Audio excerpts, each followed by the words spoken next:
There are moments in the Christian life when everything goes dark at once. The prayers that once felt alive become silent. The scriptures that once burned with clarity feel distant. The path that once seemed illuminated suddenly disappears beneath your feet. You look around, and nothing looks familiar anymore. You try to make sense of it, but the more you strain your eyes, the less you see. It feels as though God Himself has reached into your world and switched off the last remaining lamp. And yet Scripture dares to tell us that this kind of darkness is not the absence of God. It is a different kind of presence. When God turns off the light, He is not leaving you. He is opening other eyes inside you. Jonathan Edwards wrote that the believer must learn to trust God in the dark, for the darkness is often the veil of His most intimate work. That single sentence dismantles every shallow expectation of a faith that always feels warm, always feels clear, always feels bright. If God never allowed darkness, you would never learn to see Him beyond your senses. You would never discover that real vision does not begin in the eyes, but in the soul. Divine darkness is not God abandoning you. It is God retraining you. In Isaiah Chapter 45, verse 3, the Lord declares, "I will give you the treasures of darkness." This verse is shocking precisely because it confronts our instinct to flee from dark seasons. We assume the darkness means we missed God, drifted from God, or displeased God. But Isaiah teaches the opposite. There are treasures that can only be found when light is removed. There are revelations that only appear when natural senses fail. There are depths of God that can only be known when familiarity is stripped away. God hides riches where you least expect them, in the places your eyes cannot help you. This is why He sometimes leads His people deliberately into spiritual night. In Exodus chapter 20, verse 21, Moses approached the thick darkness where God was. That single line overturns our entire theology of comfort. God was not in the brightness. God was not at the base of the mountain. God was not in the place where everyone could see. God was waiting inside the darkness, summoning the one whose hunger was greater than his fear. Moses walked into the darkness not because he understood, but because God was there. And that is the first lesson of holy darkness. You do not walk by sight, you walk by presence. When God turns off the light, He is teaching you to follow Him differently. You can no longer rely on emotional cues or predictable patterns. You can no longer depend on routine or momentum. You are forced to slow down, to listen more carefully, to breathe more intentionally. In the silence, you begin to realize how much of your faith was built on feeling rather than trust. Darkness exposes dependence. It shows you whether you have been worshipping clarity or Christ. Edwards spoke of this as the divine shutdown, a moment when God lovingly removes the crutches you did not know you were leaning on. You thought the light was guiding you, but in reality, it was limiting you. You were seeing only what was near, never what was eternal. So God closes the eyes of the body to awaken the eyes of the spirit. He dims the visible world to reveal the invisible one. He shuts down familiar illumination so He can open the deeper vision He placed within you. The believer often panics in this season. You fear you have done something wrong. You fear you have lost your way. You fear you will never see again. But the truth is far more beautiful. The darkness is not punishment, it is invitation. God is calling you to a higher kind of sight. The kind of sight the world cannot imitate. The kind of sight that hell cannot steal. The kind of sight that does not depend on circumstances, but on communion. This is the holy moment where everything feels dim, yet everything sacred begins. And if you are in this place right now, if the light has gone out and the silence has grown heavy, hear this. You are not being abandoned by God. You are being awakened by Him. The darkness is the doorway. The blindness is the beginning. And the God who turned off the outer light is opening inner eyes you never knew you possessed. If you are hearing this message anywhere in the world, take a moment to comment below with your city and country. Let us see how many believers are learning to see God in the dark. When God turns off the light, the first thing he does is bring your soul into a classroom where you are no longer taught by sight, but by surrender. Darkness becomes the curriculum that exposes what comfort once concealed. In the light, you can pretend. In the light, you can perform. In the light, you can hide behind activity, emotion, and habit. But when everything goes dim, pretense collapses. Darkness is honest. It strips away the outer noise until only the inner truth remains. In that silence, your soul becomes transparent before God. Jonathan Edwards wrote that God darkens the soul to make it see. This paradox is the heartbeat of all spiritual maturity. We assume maturity means seeing more. God says maturity often begins with seeing less. When he removes the familiar glows, those emotional certainties, those predictable spiritual rhythms, those patterns you relied on for reassurance, you are forced to turn inward, not in self-reliance, but in holy dependence. God is not hiding from you. He is revealing the parts of your heart that could only be seen when the outer world is dimmed. In Psalm chapter 139, verses 11 and 12, David confesses, "If I say, 'Surely the darkness will hide me,' even the darkness will not be dark to you. The night will shine like the day, for darkness is as light to you." This truth dismantles the fear that often dominates believers when seasons grow dim. What feels disorienting to you is not disorienting to God. What blinds you does not blind him. You think the darkness has swallowed your path, but to him it is simply another setting, a different lighting in the same room where he has always been working. Darkness is not a sign of distance, it is a sign of development. In the dark, God teaches you to listen rather than look. You begin to distinguish his whisper from the noise of your own anxiety. You start to feel the subtle movements of his guidance in ways you could not perceive when life was bright and busy. You become sensitive to conviction, aware of subtle pride, alert to hidden motives. The darkness becomes a teacher sharper than any sermon. It creates space for God to address you without the distraction of your own expectations. This is why he often leads his people into darkness before he leads them into destiny. Consider Genesis chapter 15, verse 12, where a deep darkness fell upon Abram before God spoke his covenant. The darkness was not an obstacle. It was the environment of revelation. The most defining promises in Scripture were spoken in obscurity, not clarity. God has always worked this way. He does his most intimate work in the shadows, because shadows silence everything except his voice. Edwards called this the sacred night of the soul, a place where God does not explain himself but introduces himself. You learn who he is when he withholds what you used to depend on. You learn that his presence is not a feeling. You learn that his faithfulness is not measured by visibility.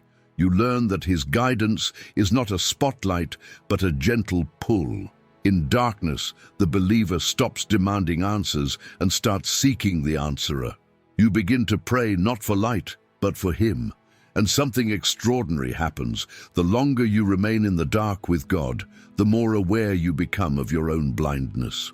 You realize how much you depended on your own strength, your own understanding, your own plan. The darkness humbles you, not by force, but by revelation. You see your limits and his limitlessness. You see your fragility and his stability. You see that you were never walking by faith. You were walking by familiarity. This is where transformation begins. When the outer lights go out, the inner eyes begin to open. You notice whispers of grace you once missed. You sense the nearness of God in ways you never knew were possible. You begin to understand that clarity is overrated and communion is everything. The darkness becomes holy because it leads you to the God who sees perfectly, even when you see nothing. The classroom of darkness is not a punishment for the unfaithful, it is the training ground of the chosen. And if you are there now, stay. God is not done teaching you, He is only beginning. When God turns off the light, He is not only revealing Himself, He is revealing you. Darkness exposes dependence in a way that brightness never can. As long as everything is illuminated, as long as you can predict your steps and see your surroundings, you do not truly know where your trust lies. You think you depend on God, but often you are depending on clarity, on rhythm, on emotional momentum, on the stability of routine. But when the light disappears, every false foundation collapses, and the soul learns the truth about its own weight. Darkness shows you what you lean on. Jonathan Edwards said, "The soul sees its own poverty most clearly when God removes the comfort of light. It is here, in this uncomfortable emptiness, that God dismantles illusions about your strength, your spiritual maturity, your ability to navigate life without Him. You discover quickly that it is not God who was distant. It was you who was distracted. You were walking, but not listening. You were seeing, but not perceiving. You were active, but not surrendered. So God darkens the room not to punish you, but to remove everything that was silently replacing Him."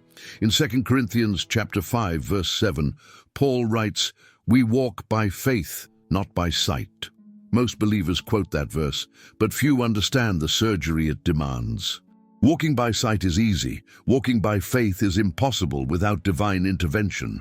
God does not simply invite you to trust Him. He creates the environment where trust becomes the only option. He does this by removing the lights you relied on subconsciously. He is weaning you from spiritual crutches, your need to feel Him constantly, your demand for visible results, your addiction to emotional certainty. The darkness becomes a kind of spiritual detox. You begin to see how much your faith depended on circumstance rather than conviction. You notice how easily your confidence rose and fell depending on how bright life felt. And in that realization, something humbling yet holy happens. The soul stops pretending. It admits its frailty. It confesses its limits. It learns that faith is not a glow, it is a grip on a God who does not always illuminate the path, but who always holds the one who walks it. In Deuteronomy chapter 8, verse 2, Moses tells Israel that God led them into the wilderness to humble you and test you, to know what was in your heart. The wilderness was not to reveal God's heart, it was to reveal theirs. Darkness performs the same function. It reveals your restlessness, your impatience, your unspoken fears, your hidden idols. It shows you whether you want God's guidance or simply His clarity, whether you love His presence or just His direction, whether you trust His character or only His activity. Edwards described this as the unveiling of the inner man. He said that in darkness, the believer sees the truth about himself. He sees how deeply he needs grace, how quickly he panics without visible reassurance, how easily he confuses spiritual confidence with emotional comfort. But this unveiling is mercy, not judgment. God is showing you the exact place where He intends to strengthen you. Darkness diagnoses the weakness, so grace can become the remedy. This is why the believer often feels the tension of contradiction during these seasons. You pray for light, yet God keeps the room dim. You ask for clarity, yet heaven remains quiet. You pray for a sign, but instead you feel a strange pull toward surrender. God is not ignoring you. He is rewiring you. He is teaching you to discern Him without depending on feelings, impressions, or circumstances. The more you resist, the darker it feels. The more you yield, the more your inner eyes begin to adjust. And here lies a mystery. The moment you stop fighting the darkness, you begin to see. Not with physical eyes, not with emotional certainty, but with spiritual sensitivity. You start to perceive whispers of conviction you once dismissed. You become aware of the slightest movement of the Spirit. You begin to sense God's nearness in silence rather than in spectacle. The darkness has not changed, but you have. Your vision has shifted inward, upward, deeper. This is when dependence is transformed from something forced into something chosen. You begin to want God more than the light. You begin to trust Him more than the path. You begin to realize that if He turned off every lamp in your world, His hand would still be enough to guide you. And that is the first sign that new eyes are being opened inside you. There comes a moment, after the first shock of darkness has settled into quiet awareness, when something unexpected begins to stir within the believer. The outer world remains dim, unchanged, unilluminated, but something inside starts to awaken. It is subtle at first, a shift, a sensitivity, a faint impression that was not there before. You begin to sense God, not in the way you used to, not through the bright certainty of emotion or the warmth of immediate clarity, but through an inner attentiveness that feels deeper, quieter, and strangely sacred. This is the moment when God begins to open the eyes of your spirit. Jonathan Edwards wrote that spiritual sight is not the sharpening of natural vision, but the birth of an entirely different faculty. God is not trying to improve your physical or emotional ability to perceive Him. He is awakening an entirely new way of knowing Him. This spiritual sight does not depend on circumstance, environment, or feeling. It is the work of the Holy Spirit, not the product of human effort. You cannot force it to awaken. You can only surrender to its forming. In Psalm chapter 36, verse 9, David declares, "In your light we see light." This means that true vision does not originate within you. It originates in God. He must illuminate you before you can ever perceive Him. The darkness you walked into has become the womb where this illumination begins. God closed your outer eyes to silence the senses long enough for the spiritual ones to awaken. What felt like the end of vision becomes the birthplace of it. There is always a reason God awakens spiritual sight in the dark. In the light, you rely on everything except Him. Your instincts, your emotions, your interpretations, your expectations. But in the dark, you have no choice but to yield to a different kind of awareness, an awareness that does not depend on external clarity. You begin to feel God instead of merely seeing traces of His activity. You begin to sense His nearness instead of demanding His intervention. You begin to hear His whisper instead of begging for His shout. Spiritual sight manifests not as a sudden burst of revelation, but as a slow sharpening of discernment. You start to notice the difference between conviction and condemnation, between divine leading and emotional impulse, between the stillness of God's presence and the numbness of discouragement. What was once blurry becomes distinguishable. What was once confusing becomes meaningful. The darkness becomes the backdrop against which true light shines. In Ephesians chapter 1, verse 18, Paul prays that the eyes of your heart may be enlightened. He does not ask for better circumstances, clearer signs, or brighter surroundings. He asks for inner illumination. This is the work God is doing in you when your external light has been removed. He is enlightening the eyes of your heart so that your faith no longer depends on visibility. You are learning to see the invisible, not with imagination, but with revelation. Edwards called this the opening of the hidden lens, the moment when the Spirit enables the soul to perceive what it could never see on its own, the movements of grace, the fingerprints of providence, the truth of Scripture cutting into hidden places, the nearness of God that transcends all feeling. You begin to see holiness not as a concept, but as a weight. You begin to see sin not as a mistake, but as blindness. You begin to see God not as a distant idea, but as a living presence shaping the unseen contours of your days. This new sight often feels fragile at first.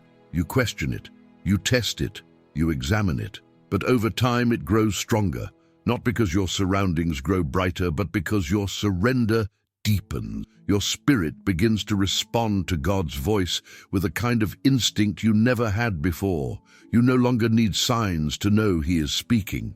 You no longer need clarity to know He is guiding.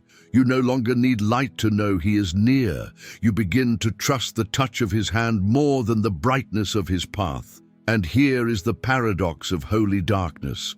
When God closes your natural eyes, He is not limiting you, He is expanding you. You begin to see more in the dark with your spirit than you ever saw in the light with your flesh. You begin to walk with a confidence not based on sight, but on intimacy. You begin to realize that the darkness was not the removal of vision, but the repositioning of it. These new spiritual eyes God is opening in you are not temporary, they are eternal. And once they awaken, the darkness can no longer frighten you, because you have learned to see beyond the visible. The God who turned off the light has awakened something far more powerful inside you. As the eyes of your spirit begin to awaken, something extraordinary happens. Hearing becomes more important than seeing. When God turns off the visible lights of your life, He is not only awakening new sight, He is cultivating a deeper form of listening. In the darkness, sound becomes sharper, every whisper matters, every movement vibrates with meaning. You begin to realize that the believer who sees God clearly is the believer who first learned to hear Him quietly.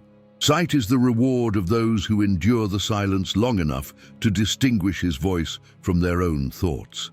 Jonathan Edwards wrote, "When God withdraws the light, He increases the weight of His whisper." That statement captures the entire logic of divine darkness. In the light, we depend on the obvious. In the dark, we depend on the subtle. In the light, we rely on the loud. In the dark, we are trained by the low and gentle voice of the Spirit. God is not trying to overwhelm you. He is trying to tune you. Darkness becomes the tuning fork of the soul, aligning your inner ear with the frequency of heaven. In 1 Kings chapter 19, verse 12, the Lord did not reveal Himself to Elijah in the wind, the earthquake, or the fire, but in a still small voice. Elijah was spiritually exhausted, emotionally drained, and deeply vulnerable. God could have used thunder. Instead, He used a whisper. The whisper demands attention. It demands closeness. It demands the kind of stillness that only darkness can create. If God spoke to Elijah in silence, why do we expect Him to speak to us only in light? Darkness is the place where distractions die. When your world dims, the noise of ambition loses its volume. The noise of comparison dissolves. The noise of self-importance crumbles. And what remains is the quiet realm where God can speak without competing. The silence that frightened you at first becomes the sanctuary where you learn the language of intimacy. God does not need to raise His voice to be heard. He only needs to quiet your world. This is why the believer who has experienced divine darkness begins to crave quietness. You discover that noise is not always sinful, but it is often spiritually numbing. You realize how much of your life is built on constant stimulation, inputs, opinions, reactions, expectations. In the darkness, God exposes how deaf we have become. He reveals how much we listen to everything except Him. Then He does the miracle. He teaches your ears to open. Edwards described this as the subtle schooling of the Spirit, a phrase that captures the slow, gentle, meticulous way God trains believers in the dark. Hearing God is not merely discernment, it is transformation. As you begin to hear Him more clearly, your fears begin to lose authority. His whisper becomes louder than anxiety. His presence becomes stronger than uncertainty. His truth becomes sharper than every lie the darkness tried to tell you. In Isaiah chapter 30, verse 21, the prophet declares, "Your ears shall hear a word behind you, saying, 'This is the way, walk in it.'" Notice the image. God is not in front shouting, He is behind whispering. He is close enough that His voice touches your neck. This is proximity, not performance. The believer who hears God in darkness has learned the most important lesson: of spiritual life. God guides more by nearness than by clarity. The more you learn to hear him, the less you panic about what you cannot see. You stop demanding full explanations. You stop begging for signs. You stop negotiating with uncertainty. You begin to walk with an inward confidence that does not depend on visible outcomes. Fear loses its vocabulary. Worry loses its urgency. Doubt loses its grip. Hearing God becomes the anchor that light never could. Then comes the paradox. The longer you stay in the dark with God, the louder his whisper becomes. Clarity grows from the inside out. You begin to recognize his voice in scripture, in conscience, in correction, in conviction, in compassion. The world still looks dim, but your soul is brightening. You realize that the darkness is not shrinking God, it is shrinking everything that once competed with him. Hearing God clearly is one of the greatest miracles he performs in the soul, and it is often born in the very season you prayed would end. The darkness that confused you becomes the doorway to communion. And as his voice grows familiar, you understand something sacred. God turned off the outer light so that you could finally hear the inner one. There is a reason God does some of his deepest work in the dark. Darkness purifies desire. When the lights of comfort, control, and emotional certainty are removed, the soul is forced to confront what it truly longs for. As long as life is bright, your desires remain mixed. Part God, part self, part fear, part ambition. But when everything goes dim, only the strongest desires survive. Darkness is the fire that burns away the counterfeit. Jonathan Edwards wrote that God obscures the senses so that the affections may be sifted. That single line reveals something essential about spiritual formation. The darkness is not random, it is refinement. When God turns off the light, he is separating what is holy from what is harmful, what is eternal from what is temporary, what is genuine from what is merely emotional. He is teaching you to want him for who he is, not for the feelings or outcomes you associate with his presence. In Psalm chapter 73, verses 25 and 26, Asaph cries out, "Whom have I in heaven but you? And earth has nothing I desire besides you." These words were not born in a bright moment of triumph. They were born after deep confusion, spiritual jealousy, and inner turmoil. Asaph only reached purity of desire after walking through darkness. He saw the prosperity of the wicked, he wrestled with doubt, he felt the sting of disillusionment, and then, in the sanctuary of God, his desires were purified. Darkness removed the illusions, revelation restored his focus. When God turns off the light, he is showing you what your heart runs to when visibility is gone.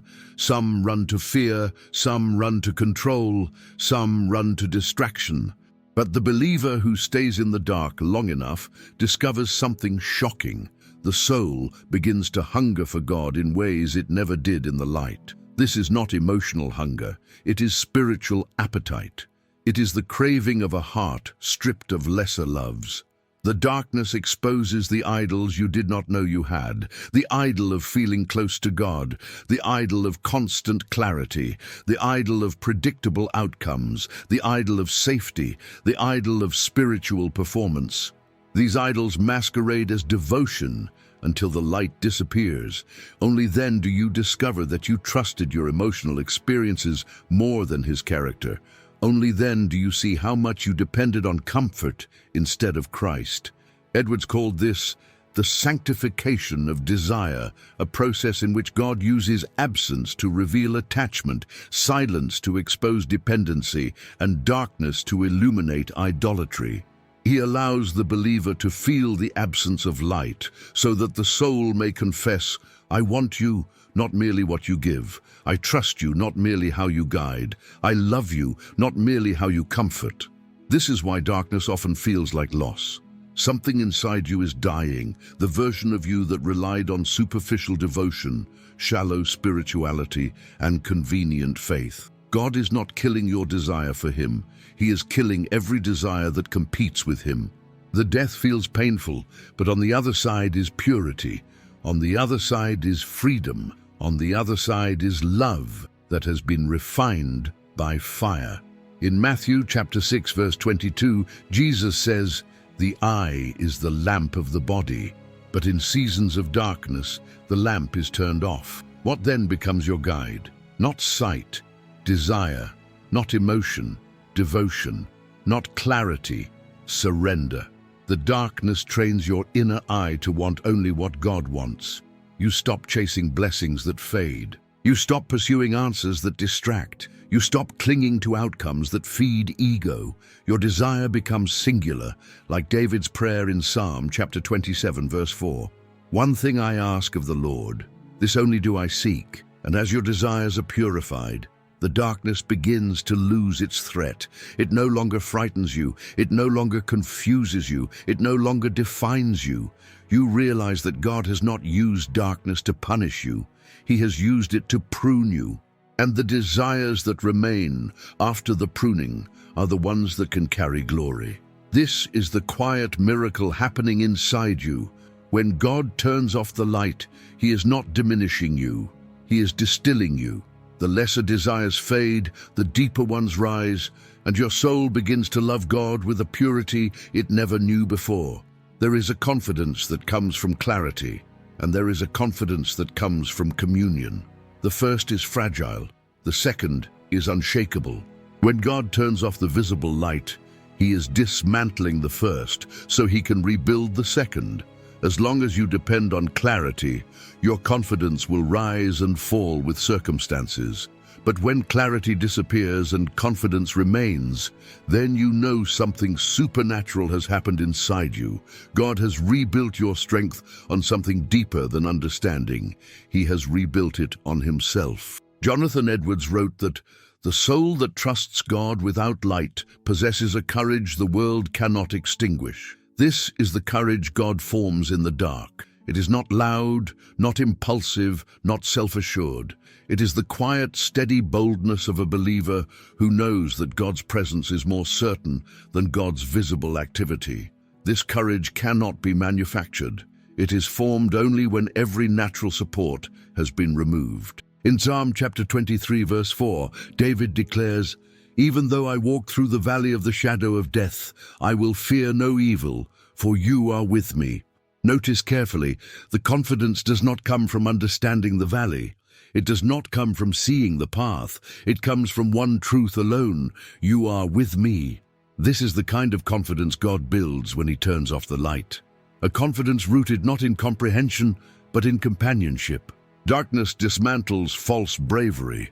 The bravery built on emotion, on routine, on self-sufficiency, on a faith that works only when life works. When the darkness comes, that bravery collapses.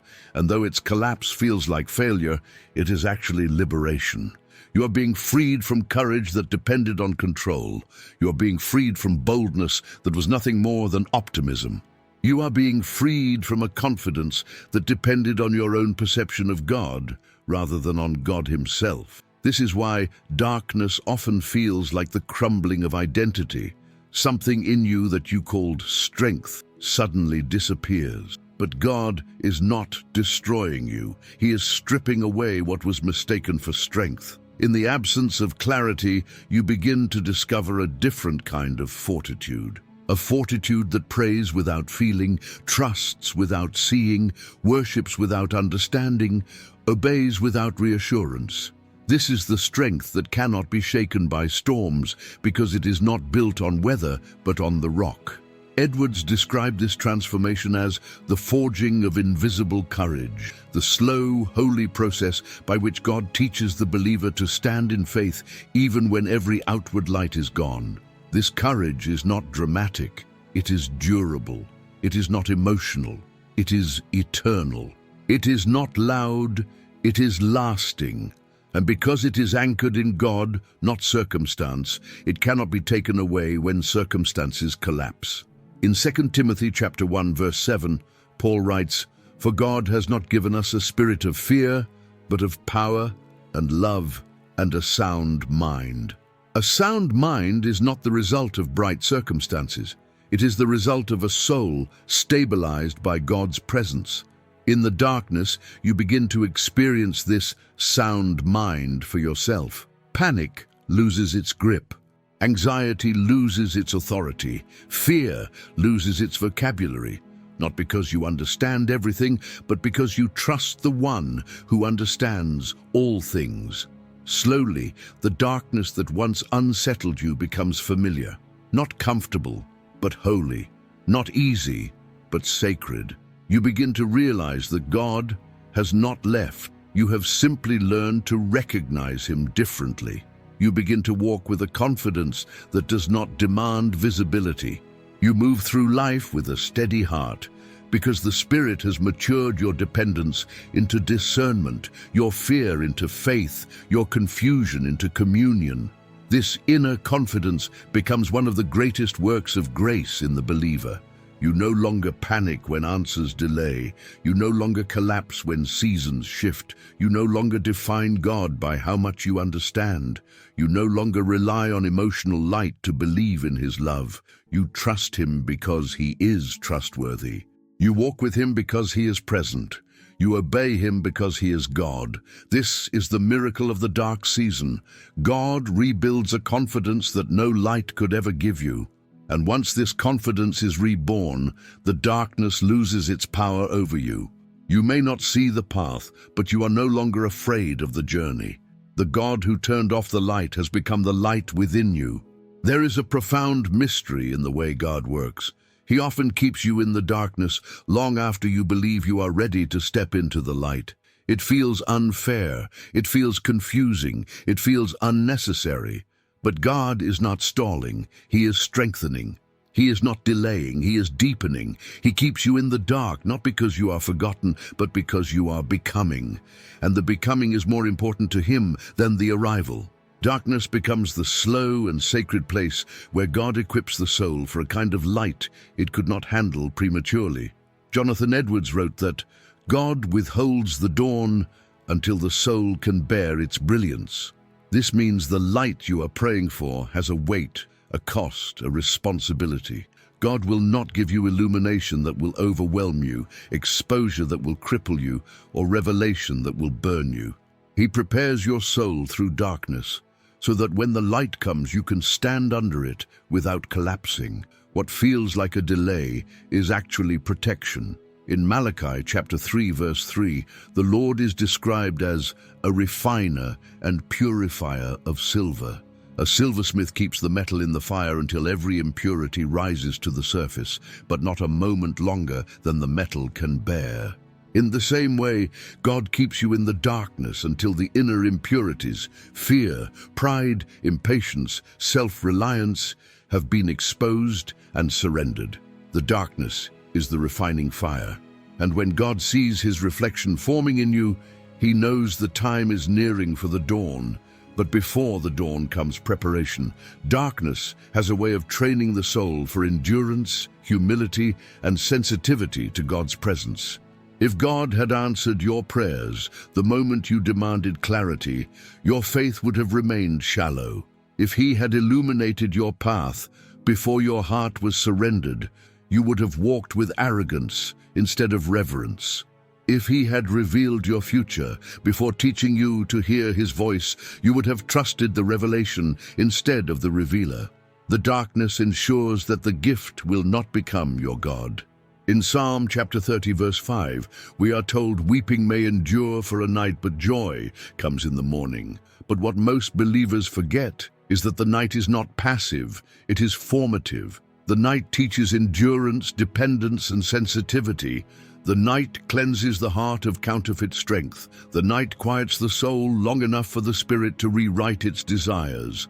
The night does not merely precede joy, it produces the capacity to receive it. This is why God often waits until you stop fighting the darkness before he brings the light. As long as you resist the night, you remain unprepared for the dawn. But the moment you surrender, truly surrender, something shifts.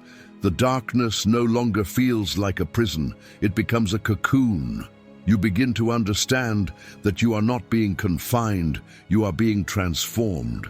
God is weaving strength into your weakness, wisdom into your confusion, and faith into your fear.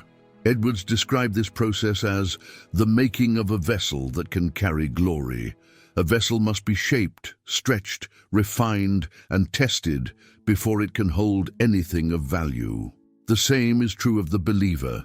God is shaping you in the dark so you can carry what He intends to reveal in the light. You are not waiting for light to return. Light is waiting for you to be ready. And when the light finally comes, and it will, you will not be the same person who entered the darkness.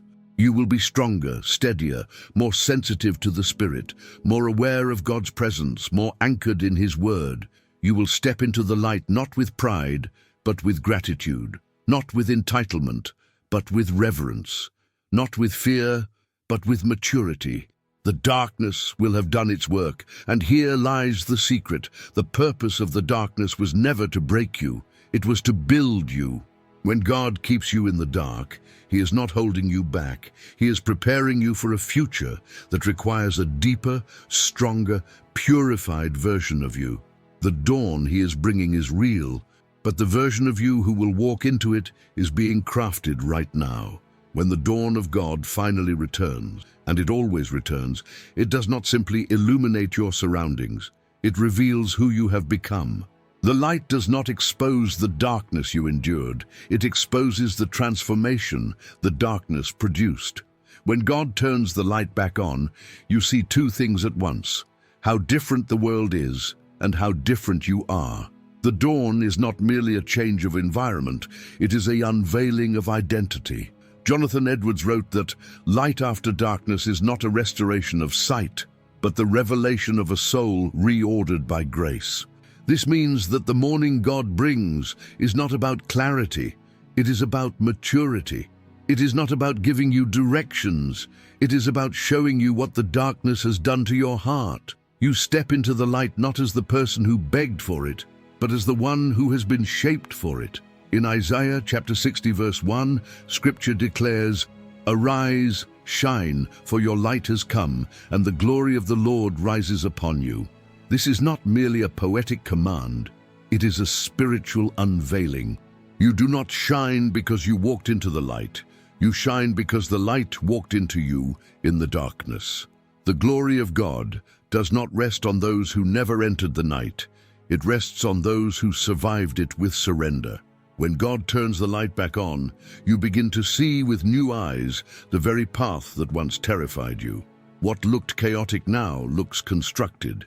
What looked empty now looks intentional. What looked silent now hums with purpose. The circumstances have not changed, the soul has. The light reveals that God was not behind schedule, He was behind the scenes. Every moment that felt like delay was divine architecture.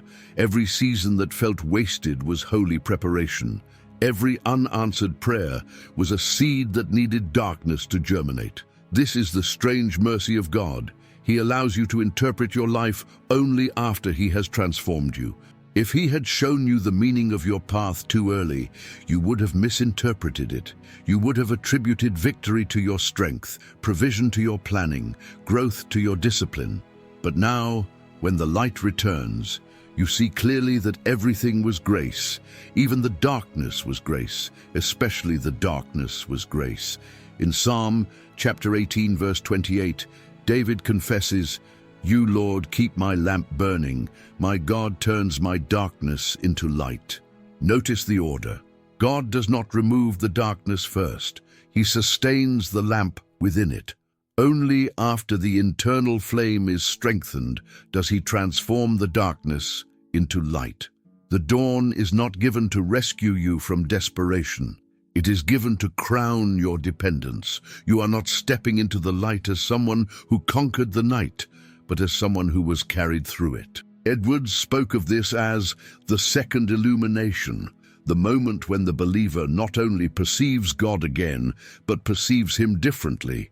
Before the darkness, you saw God as the one who guided. After the darkness, you see Him as the one who preserved. Before the darkness, you saw God as the one who directed your steps. After the darkness, you see Him as the one who held your soul. Before the darkness, you saw God as useful. After the darkness, you see him as beautiful. As the dawn grows brighter, something else happens. The fears that once dominated you no longer feel powerful. The anxieties that once shook you no longer feel convincing. The doubts that once tormented you no longer feel deadly. You are not immune to them. You are simply no longer mastered by them. God has built a resilience in you that light alone could never produce. You stand in the morning as someone who knows the night cannot define you because the night did not destroy you. And then comes the final revelation. The darkness was never about punishment. It was about preparation. The light was never about reward. It was about responsibility. God brings you into the dawn not so that you may admire the brightness, but so that you may carry its weight. You are not the same person who entered the dark. You are not meant to be. God has made you into someone who can hold the very light you once begged for. And when you step into that light, with the eyes God opened in the dark, you realize something profound. The purpose of the darkness was not to make you see less, it was to make you see more. When the journey through darkness reaches its sacred end, a final revelation begins to dawn, not in your circumstances, not in your surroundings, but within your very soul. You begin to understand that the greatest work God was doing was not around you, but inside you. The outer light may return, but you no longer need it the way you once did. The darkness that frightened you has become the teacher that formed you, and the light that once guided you has become the light that now radiates from within. God turned off the light outside so he could ignite the light inside. Jonathan Edwards wrote that the Spirit of God illumines the soul from the depths until the believer shines more with God's presence than with God's providence. This is the final stage of holy transformation. The believer no longer depends on external signs, emotional assurances, or circumstantial clarity. You are guided now by an inner flame, the illumination of the Spirit, the maturity of surrender, the trust that was carved into your heart through the patience of night. You do not simply walk in light, you have become a bearer of it. In John chapter 1 verse 5, Scripture declares, "The light shines in the darkness, and the darkness has not overcome it." You once thought this verse described something God did around you. Now you understand it describes something God has done within you. Darkness tried to crush you, but it could not, because the light himself took residence in your depths. The night you thought would break you became the night that remade you. You stand now not as someone who survived the dark, but as someone who was transformed by it. This final revelation humbles you. You begin to look back at the season you once called God's silence, and you see it now as God's shaping. The moments you named abandonment were actually alignment. The prayers you thought were unheard were actually being answered in deeper dimensions of your soul. You begin to realize that God was nearer in the darkness than he ever appeared in the light. You walked blindly, but you were never alone. You saw nothing, but you were being seen completely. You understood little, but you were being understood perfectly. In 2 Corinthians chapter 4, verse 6, Paul writes, "For God, who said, 'Let light shine out of darkness,' made his light shine in our hearts." Notice the order, light shining out of darkness, not the other way around. God does not wait to remove the dark to bring the light. He brings the light out of it. And that is what he has done in you. The darkness became the birthplace of illumination. The silence became the womb of wisdom. The waiting became the workshop of faith. Now, as you stand in this new awareness, you carry a different posture toward the future. You no longer fear seasons of obscurity because you know what they produce. You no longer dread the silence because you know who speaks within it. You no longer panic when the path grows dim because you have learned that the God who once turned off the light is the God who now lives inside you. You walk into your future with a confidence rooted not in what you see, but in who holds you. Jonathan Edwards called this the soul synchronized with heaven. It means your desires, your discernment, your endurance, your entire inner life have been tuned to God's frequency. You no longer sprint ahead of Him or drag behind Him. You walk with Him. You rest in Him. You yield to Him. And because of that, the darkness has lost its power to intimidate you. You are not controlled by clarity. You are guided by communion. You are not anchored by information. You are anchored by intimacy. And so, as this message draws to a close, I want you to hear this clearly. The darkness you walked through was not a detour. It was a design. The God who turned off the light was never trying to blind you. He was trying to build you. He was forming eyes that see the invisible, ears that recognize His whisper, desires purified by surrender, and a confidence that outlasts every circumstance. You are no longer defined by the brightness of your surroundings, but by the depth of your surrender. If this message has stirred something within you, I invite you to respond. Comment below. He opened my eyes in the dark. Share this message with someone walking through a season they do not understand. And subscribe to this channel for more sermons that confront shallow faith, awaken holy hunger, and lead us into the fire-tested clarity of God's presence. Because in the end, the greatest miracle is not that God turns the light back on. It is that, in the darkness, He turns the light on inside you.